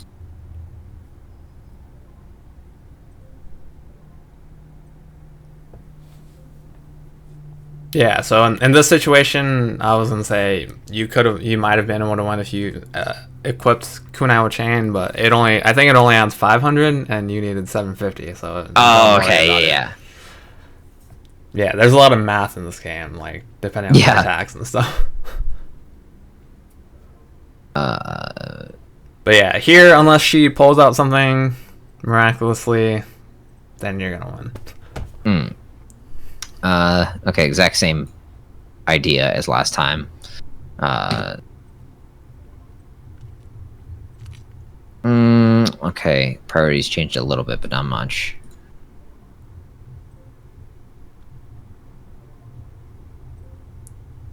Oh, so there, when you flip the card over, you would have seen that it went from its original attack, which was, I think it's 1300 and like 1400 defense, and the field 15 and card. 16. Well, no, their original attack is 13 attack and 15 or 14 defense. So the field card buffs it by 200 each.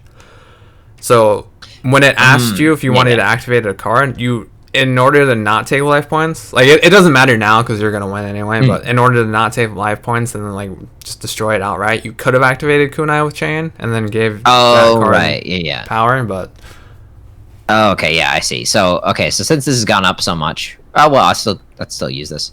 Yeah, like it honestly doesn't matter here. Yeah, there's no need here. Yeah, because it's gonna get destroyed. Yeah, and you win right here. So, but yeah, those are just like things if you see happen, it's just like, oh, okay, I should. Yeah, exactly. Keep in mind.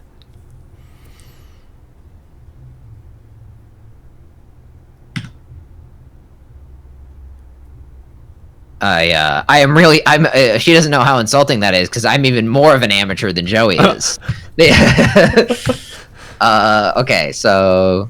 Oh, you got the field card she used, you got Harpy's Lady, and then you got Evil Eye. Okay, perfect. Alright, and next.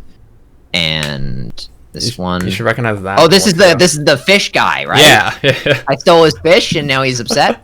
I like how so unless you're like an actual fan, if like you've only seen it once, most people will just be like, "Oh, this is the fish guy. This is the water guy." Like no one knows this guy's name. His name is Mako Tsunami, and it's hilarious because everyone's always just like, "Oh, this is the fish guy." I was like, "Oh." Yeah. Why do they always pick first? It's random. They'll go up and down. Like in my experience, whenever I lose, they always pick second, and it pisses me off. Like it doesn't matter because I still win, but like it pisses me off because I like going second. Okay, so immediate field advantage. All right. And okay. Okay, so you should remember from the show that how he beats this guy is he stabs the moon. yeah. He destroys the tides or something, right? You see that card, Attack the Moon? Oh my god! I don't think this is a real card in the game. I think this is for the sole purpose of this fight. Oh yeah, you're right. Yeah. So the spell or trap card it targets is the field card. Is that the idea? Yeah, you can use. I think it says you can target one spell or trap. So it could be any, but since he only has one out now, you can actually use it to destroy the field card if you wanted, because you do have Destroyer Golem, who's a rock type. Yeah. I was just thinking that. Yeah. It says. Okay. Yeah. Interesting. So I could put him out and then put this out. That's allowed, right? Okay. Yeah. In that case, I'm absolutely gonna do that because it just seems like a really intuitive thing to do. And now with him, I can activate the effect. Oh, it's a continuous card too. I didn't know that. Yeah. So, once per turn, when the battle position of a rock monster you control is changed. Oh, okay. So, the description here is when you change it from attack to defense or defense to attack, you can destroy. Yeah, exactly. Okay. Yeah. So what I probably should have so I can eventually just change him to defense and then use this, right? So what I would do here is I would equip it with the Horn of the Unicorn. Because it kind of has low defense. It has 1,000. And just in case, just in case we want to buff it a little bit. And then I would destroy his card face down first. Okay, sure. Yeah. Okay, well, that's all I feel the need. Oh, let me look at this fusion deck first. Okay, yeah, so it's just still Gaia. Gaia and Curse of the Dragon. Okay. Well, we have Curse of the Dragon, so we'll see if we get Gaia. We did not the last time we were hoping to, but that's fine. We'll go straight to battle phase. As long as it's not like the Exodia game, where it was like they were in the last 15 cards. Yeah. Alright, so yeah, just go ahead and end your turn. Yeah. And you may have more than one rock monster in your deck, so you don't think you have to use Destroyer Golem. because since he's your only source of like offense right now. Okay, there's a bog standard monster card basically. Then, in that case, yeah, I'll just. Oh, this is you have to sacrifice because it's a 5-star monster. Oh, it's a 5-star. Oh, in that case, no. I'll actually put this out because I'm saving this. And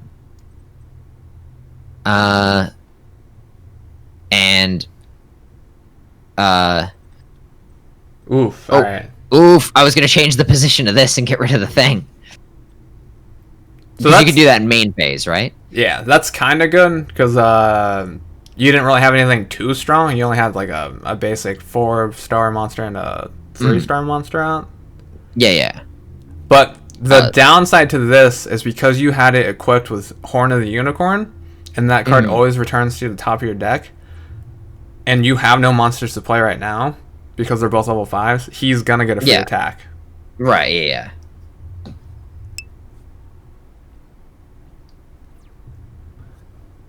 Okay, so we're gonna get Horn of the Unicorn, but we also don't have any monsters that we can actually play. So I think we actually have to end turn here. Yeah, essentially.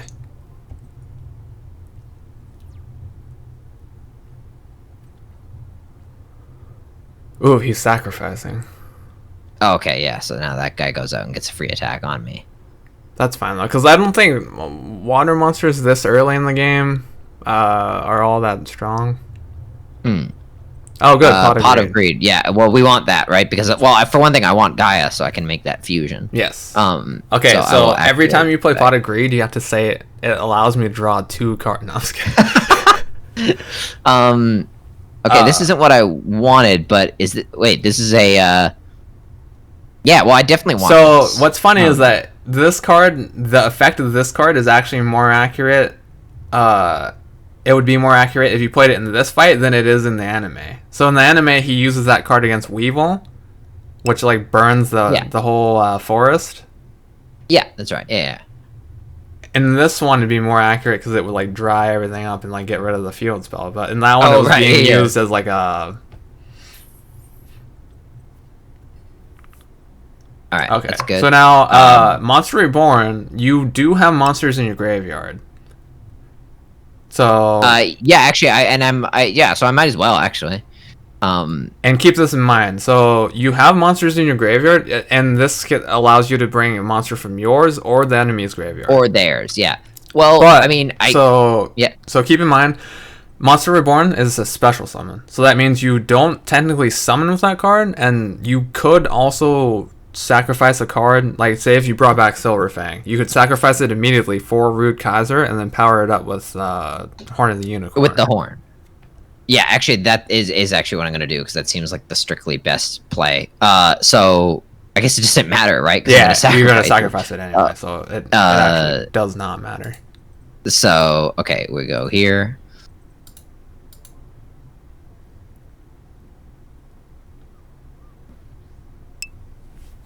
And then give it a buff with this. Okay,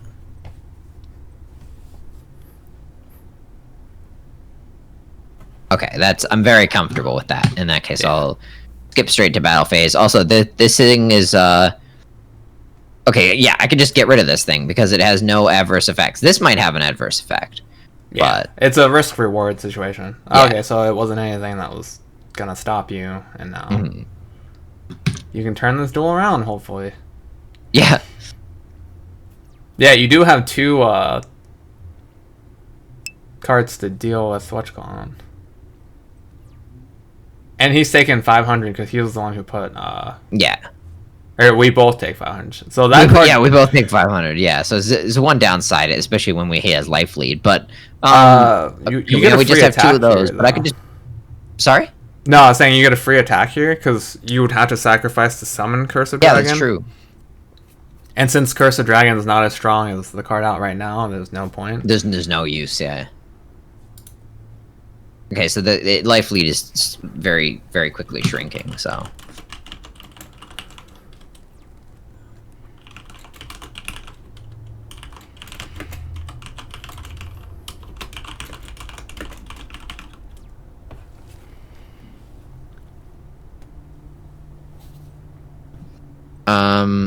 Okay. Oh, right, this thing again. Yeah.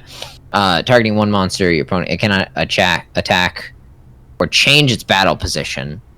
That would be good to place down in case he does do another power play where he can like summon or like he destroys your card and then. Yeah, I agree go ahead with and that. throw that down. Yeah, there's no downside to placing it whatsoever. Yeah, so I mean, you're occupying another space, but right now you don't really have any other spells or traps in your hand, so. Yeah, exactly. Yeah, so I might as well.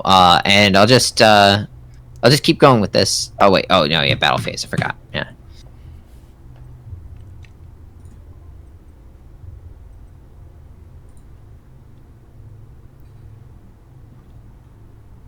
Okay, no problems there. Might as well end phase there.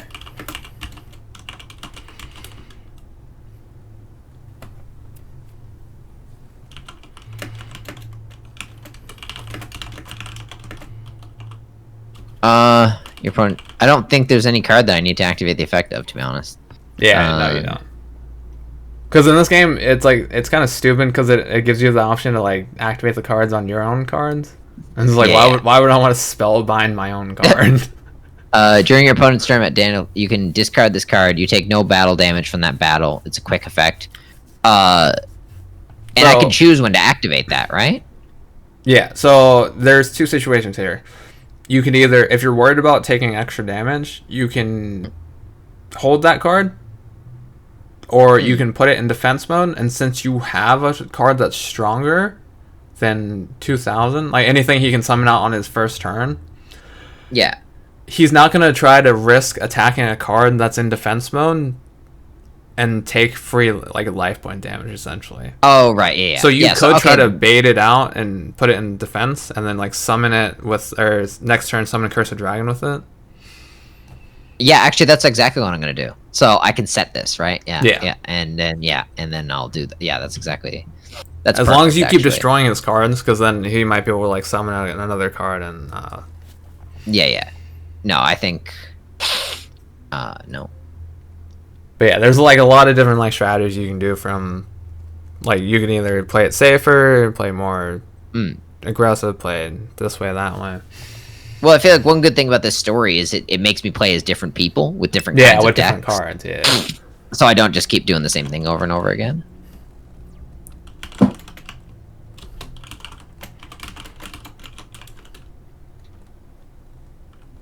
Why would he play a? Okay, I mean. All right, you win now. So. All right. So, what does this even do? A beast ward. Oh, so you can actually equip that to Rude Kaiser if you wanted. Yeah, you can. Yeah. Might as well. And that would give him the perfect total to wipe his life points out. Yeah.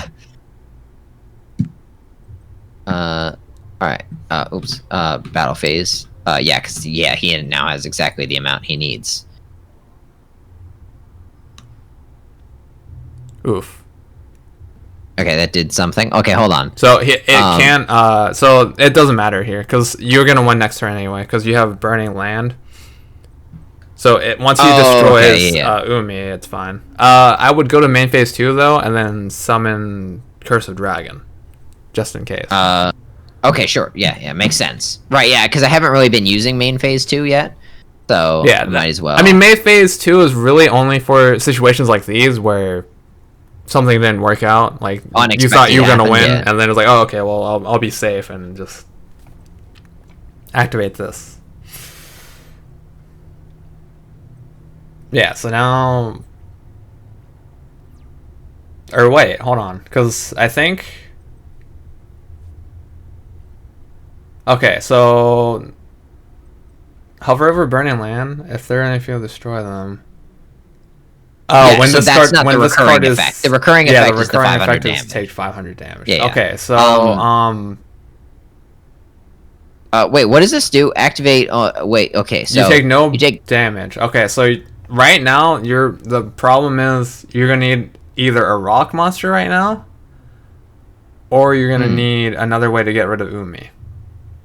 Yes. Okay. Yeah. Why a rock monster? Sorry. Because then you can use Attack the Moon and destroy the spell card or the trap card. Oh wait, where's Attack the Moon again? Oh, it's right here. Nope. It was the right middle here. one, Yeah. Because it's right. I don't have any rock monsters at the moment. So right now it's just a waiting game.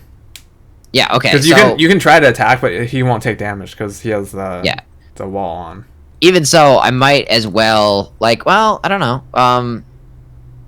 I'm actually going to play this in defense. Even though that's not really what I've been doing, I might as well. I feel that would be a good play here. So I'm not actually just going to skip battle phase if that's all the same, because I can't do anything. just skip to end phase. Yeah, that's fine.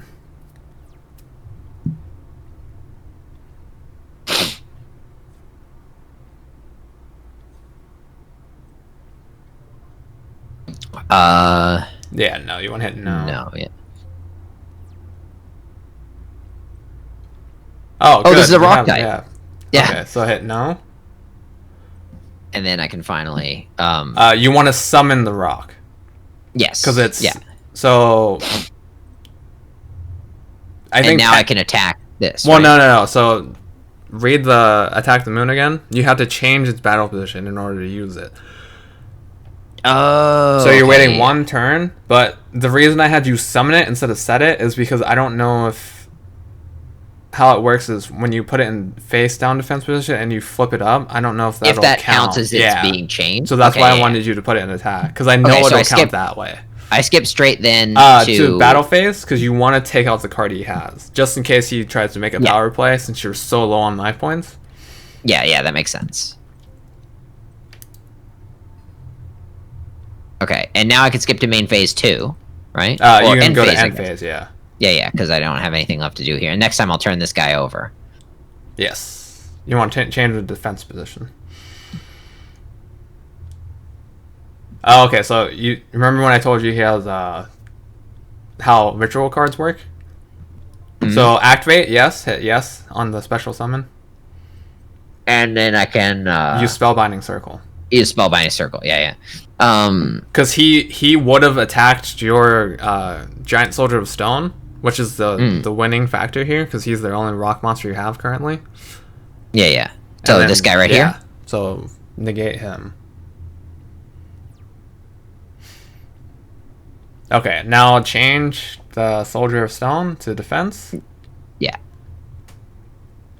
And then activate. Yes. And then destroy Umi.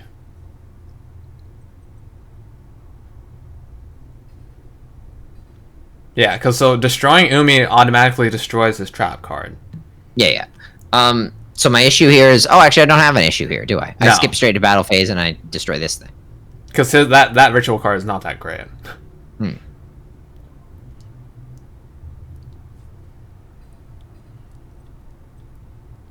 Yep, and then you won. Just a direct attack, and then it's... Okay, yeah. That was the closest one so far. Yeah, very, very close, actually. The, Go down through these again. Oh, wow, this is a lot. You got a battle pack, you got a booster pack, you got 2 or 3 signature cards. The middle signature card, the one with like the in between the water one and the dude riding the shark, the like pink and purple explosion thing. That's actually a really good card. Oh, perfect. Torrential Tribute, yeah. All right. Oh, the dinosaur duelist. We all know what this one is. Back to Joey. I think Joey's are the harder ones of the 2 that you take control of currently, because right now you're only going between 2 characters.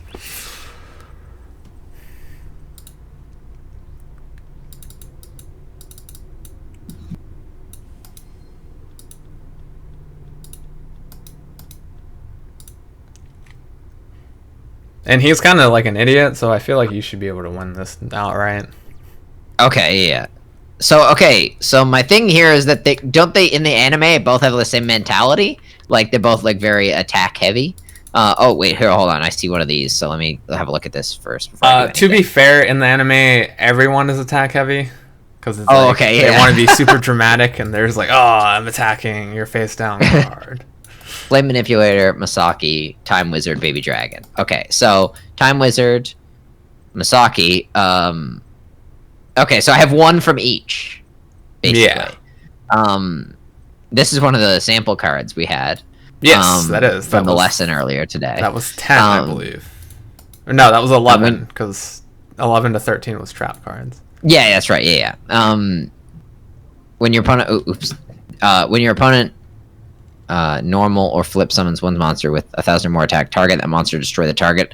That seems like a very good trap card, but I know that I want to start out with a monster, and since this I want to use for a thing later, and this I want to use for a thing later, I feel, and this I have to sacrifice something. This seems like the only logical choice, so I will summon this and also place this.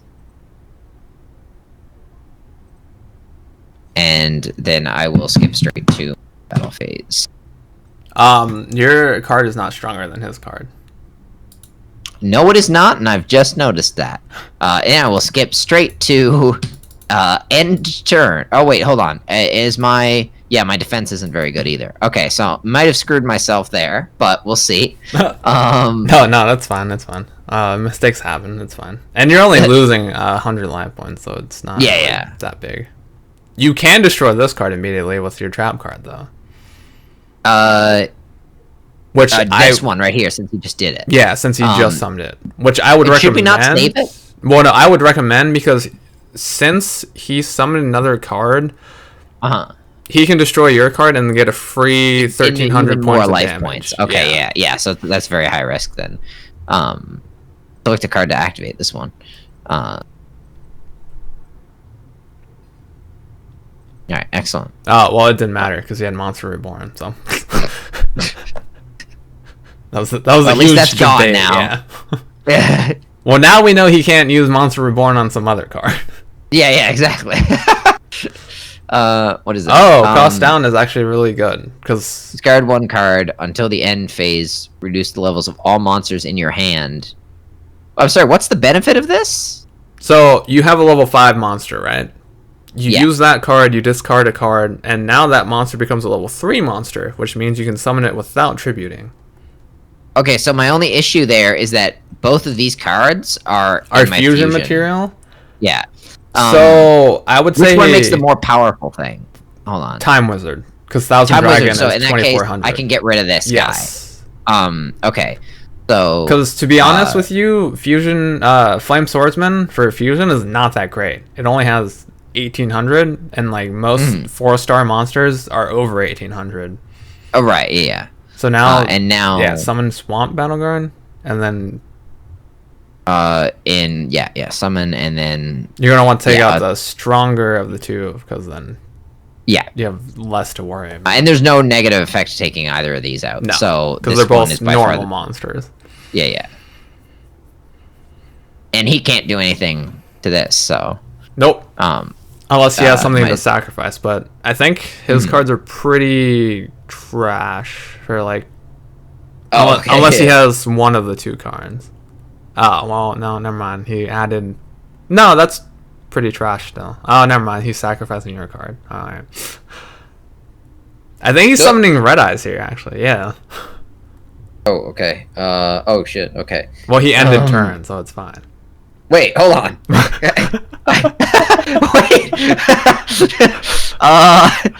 Okay, so I would use that now and just get rid of that. Right? Yeah, because you might as well.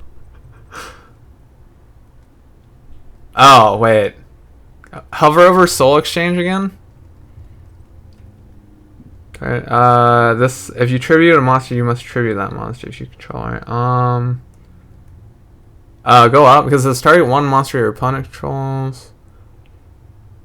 Oh, if you tribute a monster. Okay, so you needed a monster to summon, but you didn't have anything. Okay, all right. Well, oops. All right, end turn. This one's the rockiest one yet. This is even harder than the last one. I think the only way you can win this now is if you get Baby Dragon. Hit yes. Now you can special summon one card in defense mode. This one then, if it's defense mode, right? Yeah. Well, I think he wipes out any of them, but yeah, I mean you're just protecting yourself, and since the card you have is stronger than Gillosaurus, I think, or whatever it's called. Yeah, Gillosaurus. Then he has to attack it with one of the two stronger ones. So yeah, you saved yourself 18 damage, 1800 damage there. Oh, okay, all right. Soul Exchange would have been nice here, but yeah. Oof. I think I'm just gonna say I think you lose this one, and that's not a big deal, because like you were getting dealt pretty bad hands. Yeah, it's just rocky. I mean, this is the only thing I can do, and it's a bad idea. Wait, hold on. So read the description on this Time Wizard. It says you can toss a coin and call it. If you call it right, destroy all your monsters that your opponent controls. Oh, well, let's play this. Yeah. Go big or go home. You might as well just YOLO RNG it. So go to the card and activate its effect. Alright, it's a 50-50 shot. You either heads or tails. This one's much like more adorable. Yeah, that's tails. Oof. Oh god. Alright, that was a good phase. It was 50-50. And they're like, nope, you're gonna lose it. Well, I mean, that's kind of good, because if you had more monsters out, you would have taken more damage yourself. But since you only had Time Wizard out, you only take a small amount. Wait, did he just sacrifice something with 1800 to summon something with 1500? You're hanging on with 50 life points. Okay, so you lose. So yeah, there's literally no winning here. Yeah. So click on your deck where it says 30, and then you see the white flag. Yeah, hit surrender. And yeah, yes. I very much surrender. Yeah. I like how it still plays the happy music. Oof. I like how now it's you get a card though. It's a free card, and then dual strategy. It says turn the tail. Yeah, we did that, but we didn't have the card we needed. Yeah. We were not so lucky. All right, let's do that again. That's funny. It's fine. You lost as Joey. It's fine. Joey loses all the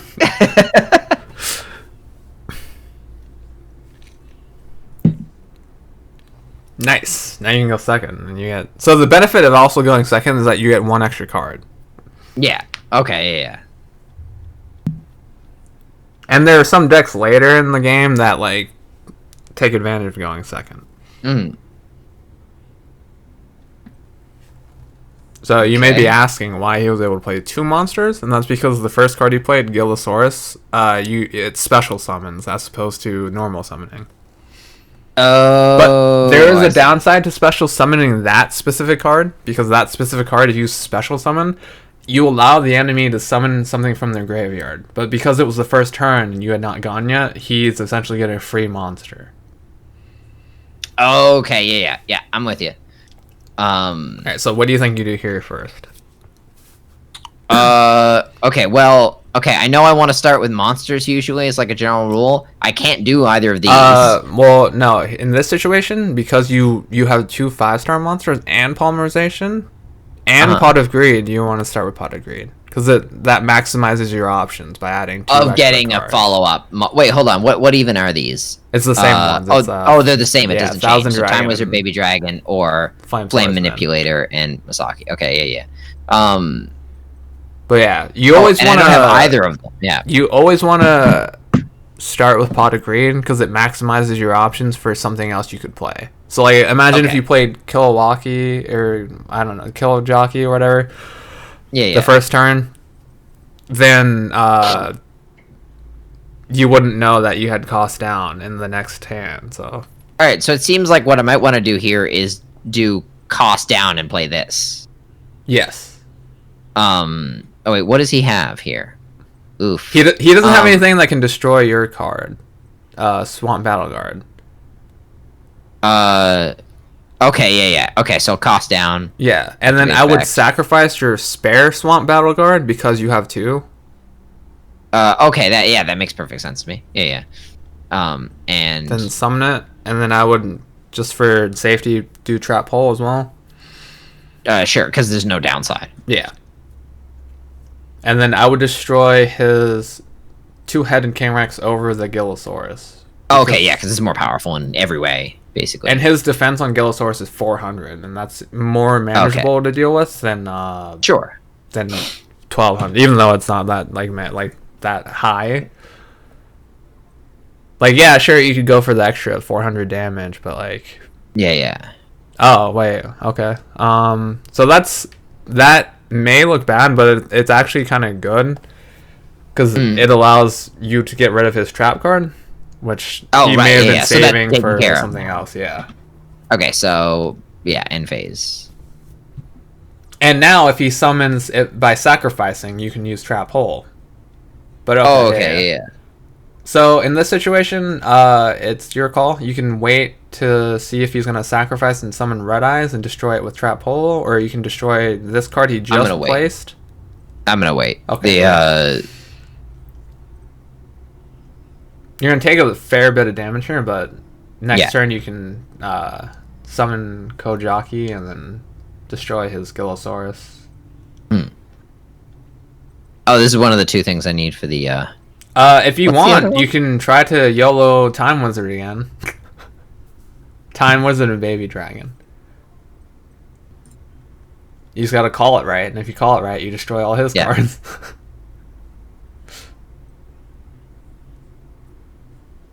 Hey, all right. Go big or go home. And I can still. No. Oh wait. Yeah, you summoned. What's it called? I summoned a Oh, okay, so now I'll just skip straight to battle phase. Yeah. You could. I mean, yeah, you might as well because you get free 500 damage. Yeah, like it's not a lot, but it's something. All right, you did damage. Yeah, nice. All right. Yeah, it's more than we did last time. So. And the good thing about this is before he can attack your Time Wizard. Oh well, it still works out here. I think because you can still activate Trap Hole. Right. Yeah. Well.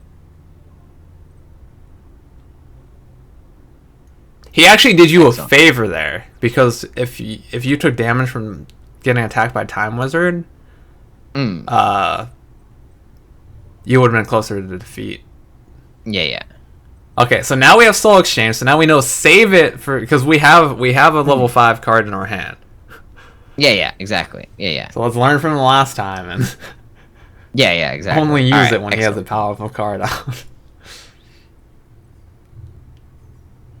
All right, this duel started off rocky, but that Time Wizard clutched it. Yeah, yeah, that really did help. So Joey's deck in the show is literally just a gambling deck. Yeah. Which is why a lot of people are like, he's got such a bad deck. Like, yeah.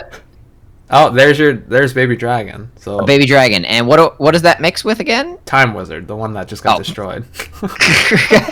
Yeah. Oh well. So is it my turn again? Yeah. Yeah, because he ended. Yeah. So I mean, if you want, you can add the extra 1200 damage. Might as well. Like, it doesn't. There's no downside whatsoever. So. Well, there was two things that could happen. You could either hold it and wait for Time Wizard so you could summon something special, or like you could just throw it out because like the chances of getting the chances of getting another Time Wizard is like slim because I think you only have 2 or 3 in this deck, and you already lost one, and it's still 30 cards. So, yeah. All right, excellent. So I'll just end phase then. Yep.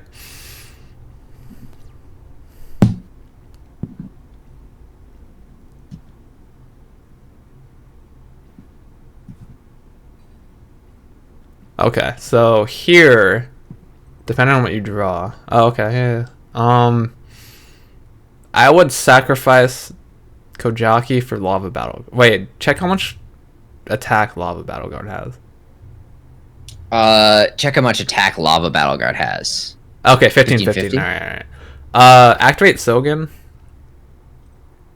Okay. Increase the attack. And then buff this character. Wait. Or bring this guy out and buff him. Use Soul Exchange. Target one monster your opponent controls. If you trip. Oh right, yeah. So I'll target that monster, right? Well, yes. I have to. And then go on Summon Lava Battle Guard.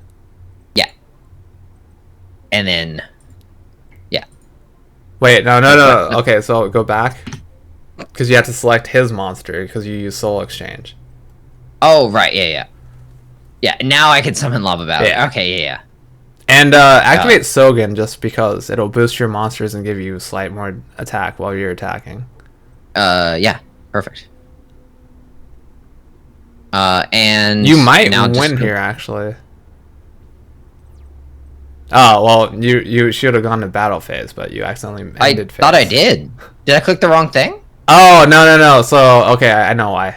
I forgot. If you use Soul Exchange, you can't do battle. It skips your battle phase. Oh, okay, yeah. I was like, I'm pretty sure I clicked battle phase. But it's fine because he didn't place anything down, so now you can feel free to attack again. Oh, okay, perfect. Battle phase time, and yeah, you're gonna win. Yeah. All right, cool. That worked out so much better than last time. Yeah, that was like a million times better. All right, sweet. All right, that's gonna have to be my last one for the day. Yeah, no, that's fine. That's like what, like 4 or 5 fights in. Oh, you got red eyes. Nice. Oh, excellent. Yeah. Yeah. No, that was a good few fights in. All right, that was a blast. How do you get out of here? Oh yeah, just keep backing that. Okay, so before you exit, real quick, you see how under your name it has like a number with like the triangle? Yes. So don't exit the game. Hit no. Hit no. Okay. Backspace. Yeah. Go to card shop.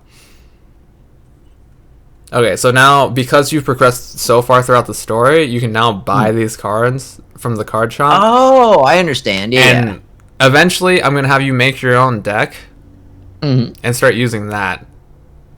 Oh, cool. But you're gonna have to like spend all the points to get all the cards from like these packs, and then you'll be able to build a deck. Yeah. Okay, sweet. Yeah. So, thoughts on your first session of like Yu-Gi-Oh and playing and what? Okay, so the lesson before, like we had a little lesson before we got on, just where you explained the different card types. That was really helpful and like also really highly necessary. Like I don't think I could have gone in without that. But yeah, I actually had a lot of fun. I like that the beginning is a little less resource heavy than the beginning of Magic. And I think like the fact that I enjoyed the anime when I watched it, like as a child, like really helped.